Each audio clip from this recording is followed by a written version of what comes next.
नमस्कार, मी ऋतुजा।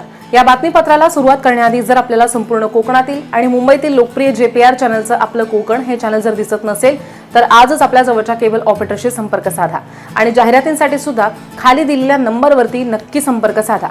मुंबई पुणे एक्सप्रेसवेवरनं दुपारी एक्सप्रेसवेवरनं प्रवास करताना पडवळ कुटुंबाची हरवलेली बॅग परत महामार्ग पोलिसांनी शोधून कुटुंबाला परत केल्यानं महामार्ग पोलिसांचा प्रामाणिकपणा समोर आलाय।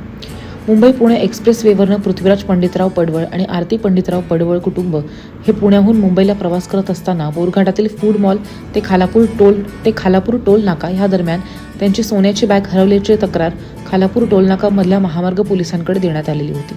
एक्सप्रेसवेवर कार्यरत असलेले पोलीस हवालदार मोरे आणि पोलीस हवालदार सलगर यांनी या घटनेची तात्काळ दखल घेतली आणि त्यांनी फूड मॉल ते खालापूर टोल नाका दरम्यान शोध घेतला। तेव्हा त्यांना फूड मॉल परिसरामध्ये ही बॅग सापडली। या बॅगेमध्ये 2.5 तोळे सोन्याचं गंठण आणि 500 रुपये रोख किंमत होती। त्यांनी ती बॅग पृथ्वीराज पंडितराव पडवळ, आरती पडवळ यांना परत केल्यानं महामार्ग पोलिसांचा प्रामाणिकपणा समोर आलाय। या घटनेमुळे महामार्ग पोलिसांचं सगळीकडनं कौतुक केलं जातं।